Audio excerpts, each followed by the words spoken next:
Hi, it's Kyle from Bitewing Games, and today we're taking a look at Way Too Many Cats. Amanda and I just played it for our very first time today, so let me briefly describe how the game plays.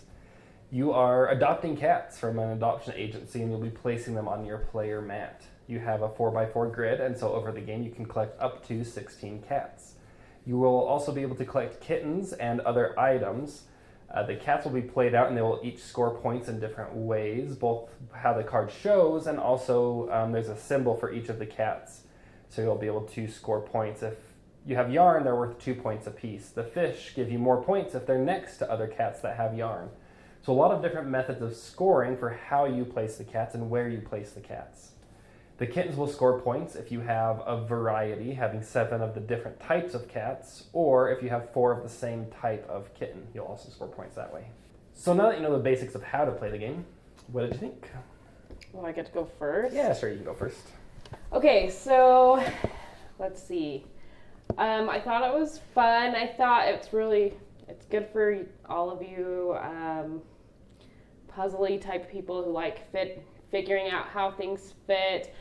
The draft is interesting because you have to decide what's more important to you to draft. You have some control over whether or not you want to end the game before the other person so that you can kind of foil their plans. There's definitely a push your luck element to this, which I just kind of realized.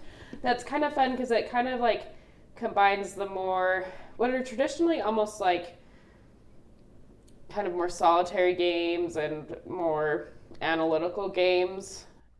Because of the puzzle aspect of it, combining that with the push your luck is really fun. One thing that I thought was hilarious was just how many times I actually said, I have too many cats! It was really funny because at first we're like, it's kind of a weird name for the game, but even throughout the game I was like, oh, there's 7 different types of kittens? That's way too many cats to keep track of. I'm like, oh my gosh, I just said the name of the game. One thing that I think I most enjoyed about the game was the drafting mechanism. So when you're taking new cat cards, you will take a pile of tokens, and if you take the largest set of tokens, you will select only 1 card. If you take the fewest tokens, you will select 2 cards. And so it's good to have a lot of different tokens because you can score points that way, but then you would never fill up your whole 4x4 grid. But if I take fewer tokens and more cats, I might end up filling up my grid, but have fewer tokens to get more bonus points there. So it's a really push and pull of how quickly you're trying to fill up and what the other person's doing and how many tokens you're leaving them. So a very interesting dynamic that way.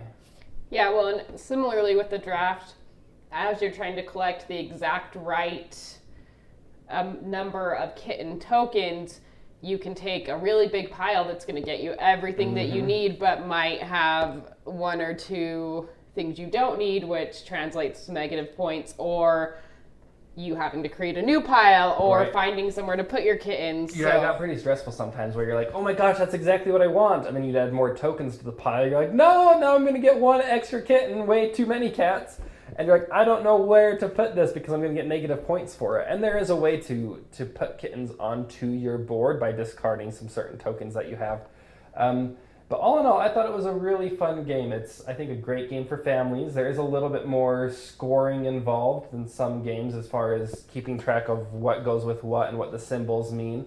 I think the final production will have some player aids that will really, really help us to know exactly what you get. But all in all, I think it's a really, really good family weight game with some good strategy and, like Amanda said, some good push your luck in there to give some variety to the game.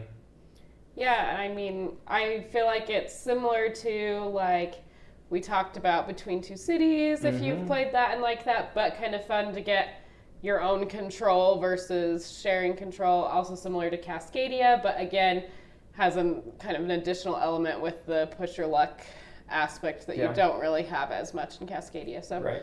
Yeah, I think some great things. If it sounds at all interesting, it has about a week left on Kickstarter.